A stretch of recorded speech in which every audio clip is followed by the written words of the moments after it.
Well, this is it. We're at the end of the carburetor build. There's just a few nitpicky things we have to do, and alright, well, let me show you the first thing, because it's kind of ridiculous.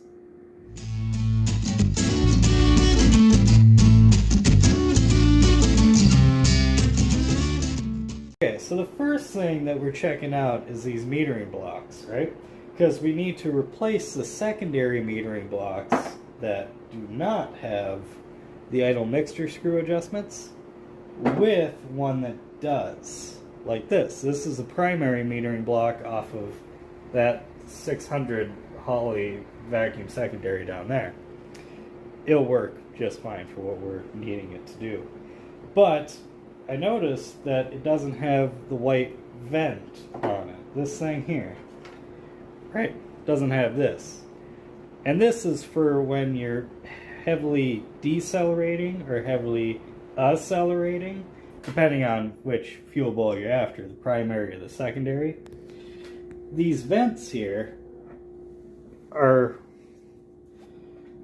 right here, has the hole for it.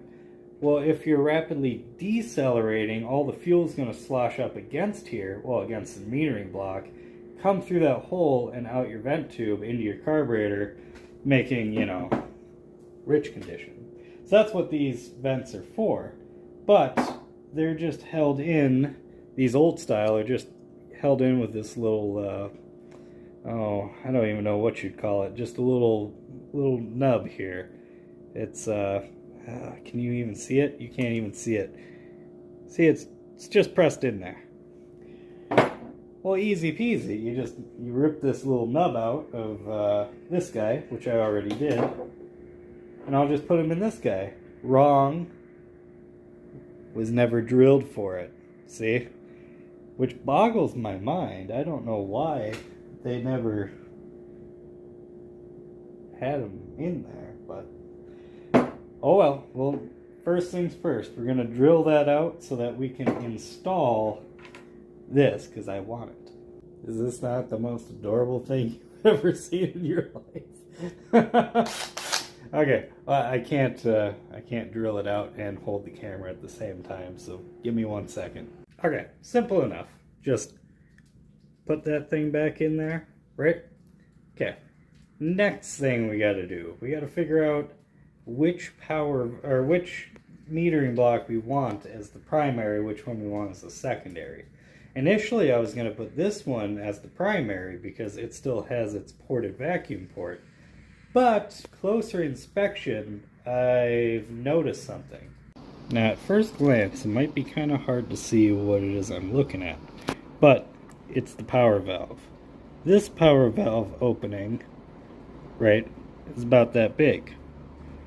This one, however, focus, is smaller. You can't get it in there, which makes sense because this was for a smaller carburetor. This is for a 600. That's actually for a 700 Holley, and we got a 750. Not a too big of a deal. I know this one is fine, that size, because we've run that carburetor with it before. But we're going to end up having this being the secondary, this being the primary. Not a big issue because this new base plate has a provision. Oh, that's the old one. This is the new one. Has a provision for ported vacuum right here, so I can use that. And on further inspection, I believe I noticed it before in a previous video but completely forgot about it. It wouldn't have mattered anyway because this main body is not drilled for vacuum port, so it would not have worked anyway. So we're going to end up using this one as our secondary metering block because this is pretty much pointless anyway, and we'll just run the other one, the primary we have been running, as the primary, because we'll end up blocking this power valve off with a power valve block off plug. But I know, alright, well, okay, 90% of the people don't know what the heck they're looking at. I realize that going to a few car shows. But the 1% of people I know, I'm going to have to try to explain to them when they look at my carburetor and see this port on the secondary and none on the primary, they're going to come up and say, you got that backwards, you don't know what you're doing. Or in the videos, right, comment section on YouTube, oh, you don't know what you're doing, you got it on back. No, okay? All right, no, we're solving this issue right now. Ugh. Okay, good. Now I don't have to listen to it, okay? Ah, jeez Louise. The kind of things you have to do to try to avoid drama, I tell you. Okay, that's done now. And now we'll install our power valve plug. Normally, if you do it upside down, you can make sure the gasket stays right where it needs to be. Otherwise, he floats around on you sometimes. We'll tighten him down. Just with the old pliers here for now. Okay. Good. Now let's change out these jets and put our jet extensions in. I don't actually have a flathead screwdriver in here, so luckily this is a squares. Now, are these in here tight? Oh no, they are. Okay, wait. Butter knife. Butter knife to the rescue. Yes! Oh gosh, they're tight too. Don't mind me, I'm just using whatever tools available to. 6% would be like out buying a snap-on, you know, jet extractor tool. Butter knife. Butter knife for the win. Okay, that jet out. This jet out. What jet is this, actually? I might want to reuse it. Oh, 79s. What? 79s? What do I have 79s in here for? Don't remember. Long time ago. And I'll put you in. Put you in. I did check all the other orifices. They're all the same size.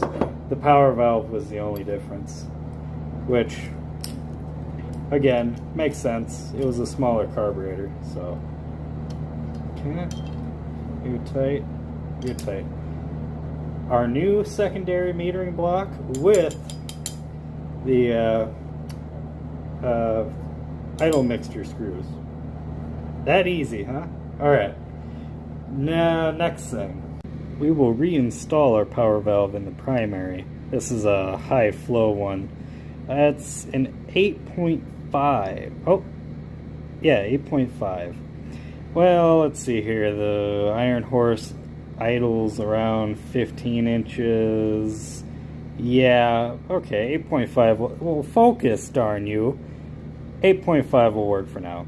If it ends up being rich at cruise, we'll just lower it to like a 6.5. And again, if you do it upside down, usually you can keep the gasket in place so it doesn't shift around on you. We'll tighten her up with the old pliers. Okay, our metering blocks are now done. Check it out. Perfect, right? Okay, we need to go work on this. Oh, that all fell over. We need to work on this guy now. We need to attach the old hardware to it from the other metering block. Well, not metering block, but base plate. Like this little guy, right? So we gotta take this guy off of here. We gotta put him onto here. Alright. Need a flathead screwdriver for that too. Dang it. Butter knife to the rescue. People had no idea the butter knife was the key to carburetor building. But now you do. That's a secret, trade secret right there. You're welcome, by the way. You ain't gonna get that on any other YouTube channel. Okay, that's just held on with a little clip is all. And we need to put the pump cams in too. I have one, oh yeah, the other arm. And I need you right there. Come on down. Yep. Yep. Oh, you're a little complicated, aren't you? There we go. Ish. Kind of, sort of. Maybe. What if I... Oh yeah, that'll make things simpler. Maybe it won't. Maybe it will. Yes. There we go. Perfect. Then we put you back on. Okay. Good. Alright. Now we need the cams. Oh shoot. Is that... Oh, that's a Phillips screwdriver. Oh no, that's also a flathead screwdriver. That's also a flathead right there. Yes. Butter knife for the win yet again. You know, we actually had a debate. Me, 6% Junkyard, and the crew there. We had a debate on what kind of screws were best. I said I liked flathead screws. And, well, naturally they all disagreed with me, per usual. But I'm telling you, you ain't getting the same performance out of a Phillips screw as you can with a flathead. You can work on flathead screws with damn near anything. Case in point. I'm just putting these in on the first hole on both the arm and the pump cam, just because that's pretty basic and we can further tune from there. Now for the secondary, yet again, flathead screw, butter knife action. And we're going to go in here like this.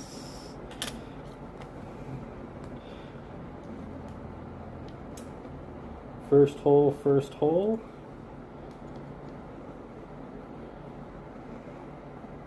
And tighten you down. Yes.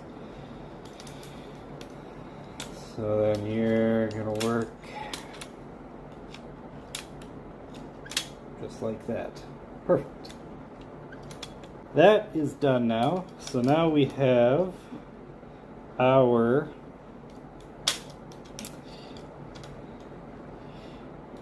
base plate all good. Except we still need to come through and grind off these guys here.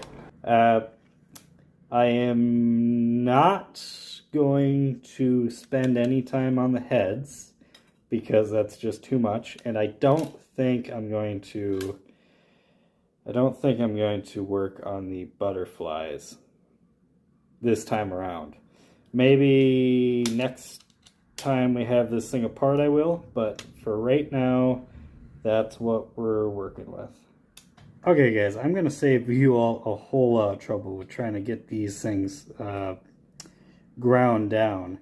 Now, you can take a Dremel, and that's what I've been doing. Take a Dremel and just grind them down. But it gets to be pretty tiring because the Dremel only takes so much off and yada yada, trying to get in here and yada yada.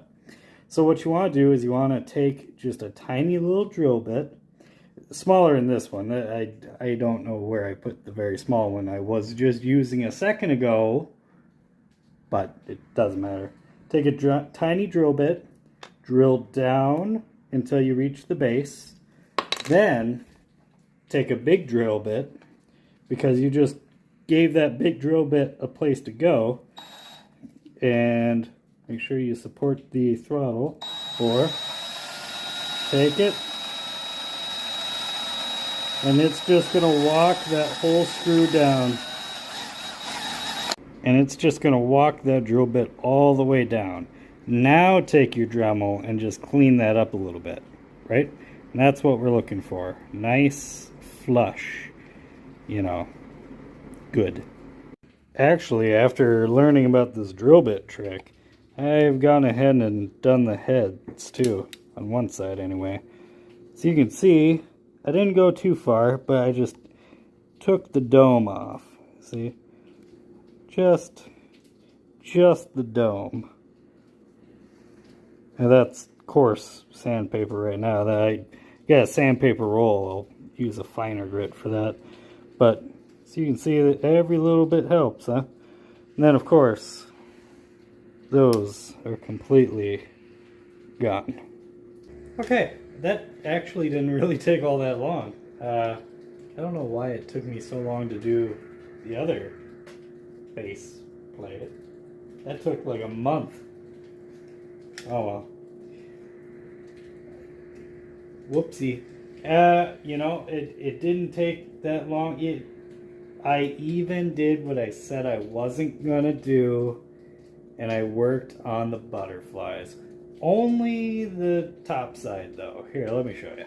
So I did end up and knife edging the top side. I did not do the bottom ones, as you can see, mainly because, well, I figure this bar right here is really the thing that's going to be inhibiting the flow more so than, you know, the bottom of the butterfly is, because the air's got to go around that throttle shaft anyway. That and my you know, Dremel ran out of juice. So I figured that was a good stopping point then. I got the tops, and the tops are the things that, you know, are, you know, they're the first. And then I got my screws machined down, right? So that the hump is not sticking up. I mean, didn't eliminate it completely, obviously, but it's better than nothing, which nothing was what I was intending on doing anyway. All we need to do that's left is I need to go to the air compressor and, well, I need to blow all of this out. I need carburetor cleaner. I need to clean this stuff. The actual work is done. We just got to clean it up, and then it's assembly time. Oh yeah.